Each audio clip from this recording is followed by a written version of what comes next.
Assalamualaikum warahmatullahi wabarakatuh. Hai anak-anakku, semoga tetap semangat belajar. Hari ini kita akan belajar di bab 6 tentang menghindari akhlak tercela. Hari ini Bu Sarah sudah mendownload video di YouTube tentang cerita si Kan'an dan Nabi Nuh. Silakan disimak.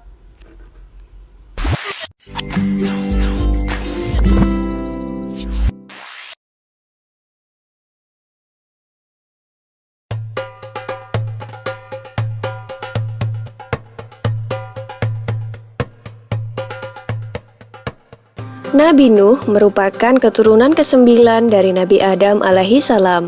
Pada masa itu, setiap manusia memiliki usia yang panjang. Nabi Nuh diangkat oleh Allah menjadi nabi dan rasul pada usia 480 tahun. Sepanjang usianya tersebut, Nabi Nuh terus berdakwah dan mengajak kaumnya tanpa kenal lelah. Meskipun Nabi Nuh telah berdakwah dalam jangka waktu yang lama, namun hanya dari kalangan orang-orang miskin yang mau mendengarkan beliau. Hal ini mengakibatkan kaum Nabi Nuh yang merupakan orang terpandang dan kaya raya tidak mau mengikuti ajaran Nabi Nuh karena mereka tidak sudi berdekatan dengan orang-orang rendahan. Mereka menganggap bahwa derajat mereka lebih tinggi daripada Nabi Nuh dan para pengikutnya. Bagi kaum yang durhaka itu, Nabi Nuh merupakan manusia biasa yang tidak mempunyai kelebihan apapun. Alasan itulah yang mereka gunakan untuk tidak menaati ajaran yang dibawa Nabi Nuh. Para pemimpin kaum yang kafir itu kemudian berkata bahwa mereka akan mengikuti ajaran Nabi Nuh jika pengikutnya yang terdiri dari orang-orang miskin itu diusir terlebih dahulu.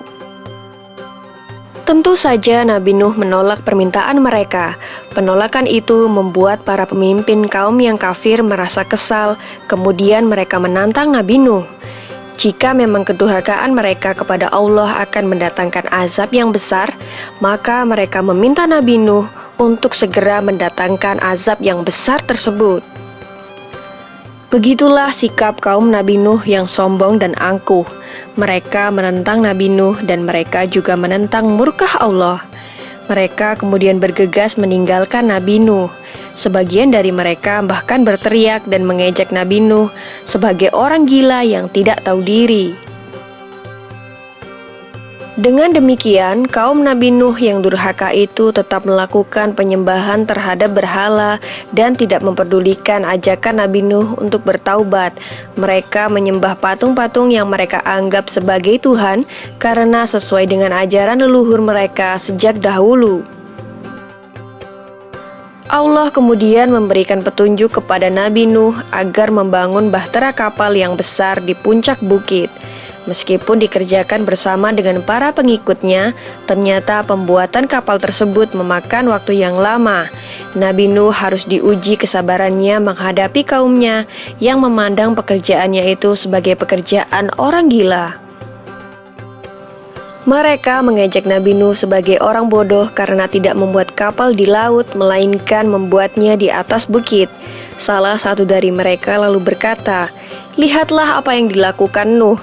Dia dan para pengikut bodohnya membuat kapal di atas bukit." Nabi Nuh dan para pengikutnya tetap tegar dan terus bekerja menyelesaikan bahtera kapalnya. Tidak hanya orang-orang sekitarnya, bahkan anggota keluarga Nabi Nuh sendiri ikut meremehkan ajakannya untuk membantu membuat kapal. Istri Nabi Nuh dan seorang anak laki-lakinya yang bernama Kan'an terpengaruh keadaan dan menjadi durhaka kepada Allah dan Nabi Nuh. Dengan bimbingan Allah, Nabi Nuh dan para pengikutnya telah menyelesaikan pembuatan bahtera kapal tersebut.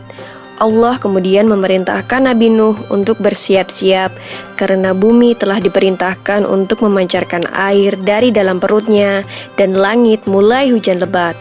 Nabi Nuh kemudian mengisi bahtera kapalnya dengan para binatang dan burung-burung terlebih dahulu.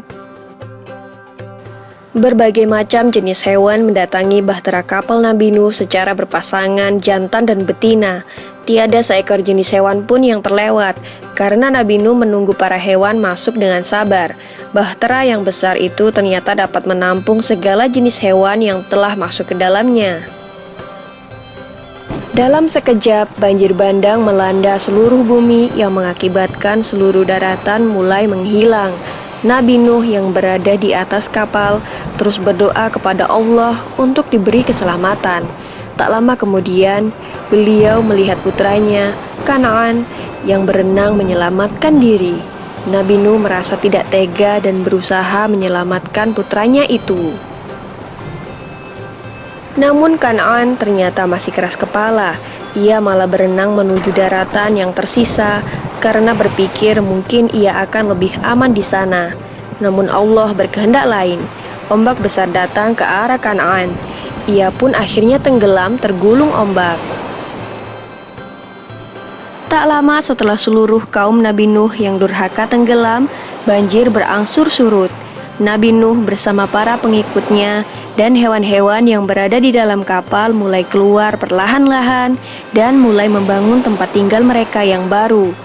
Demikianlah kisah Nabi Nuh alaihissalam dalam membuat bahtera kapal raksasa.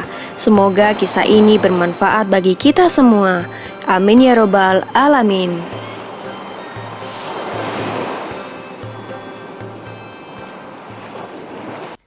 Nah, anak-anakku, itu semua adalah cerita Kan'an, kisah Kan'an. Itu kisah yang tidak baik untuk dicontoh karena kisah Kan'an mencerminkan anak yang durhaka kepada orang tua dan manusia yang musyrik atau tidak percaya kepada Allah atau menyembah selain Allah. Nah, kita lihat di halaman 65, yaitu ada sikap durhaka kepada orang tua. Durhaka atau al-ukut berasal dari al-aku yang berarti akadu, yaitu memutus, membelah, merobek, atau memotong. Anak dikatakan durhaka kepada orang tua dalam Islam, yaitu jika melakukan perbuatan atau mengucapkan sesuatu yang menyakiti hati orang tuanya. Kita tidak boleh ya. Nah, perbuatan durhaka kepada orang tua dilarang oleh agama Islam.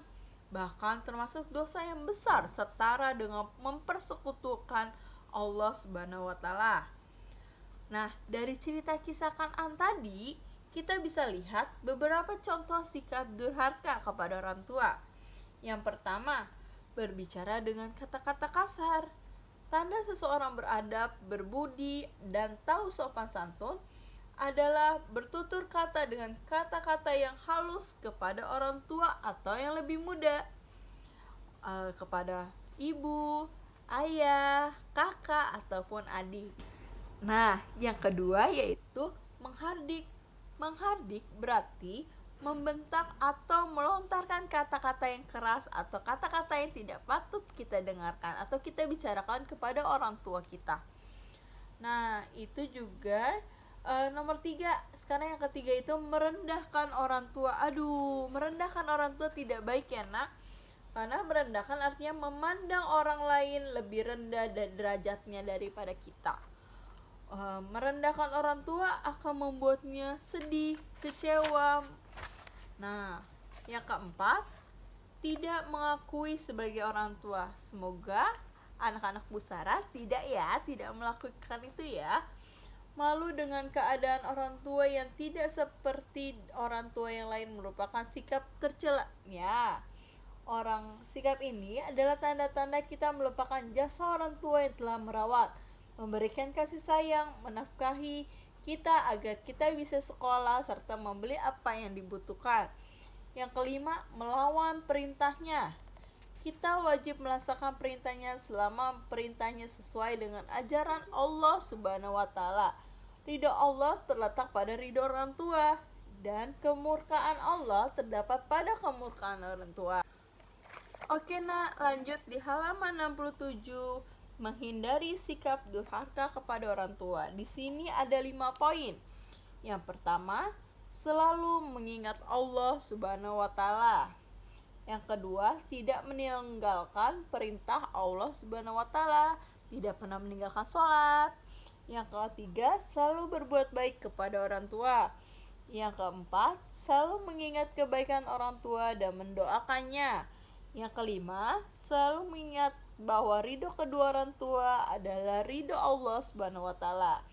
Adapun balasan bagi anak yang bersikap durhaka kepada orang tua yaitu akan merasa resah selama hidupnya, berada dalam kesesatan, masuk neraka, termasuk golongan orang yang merugi dan mendapat azab Allah Subhanahu wa taala. Semoga anak-anak sekalian tidak seperti itu. Oke, terima kasih. Assalamualaikum warahmatullahi wabarakatuh.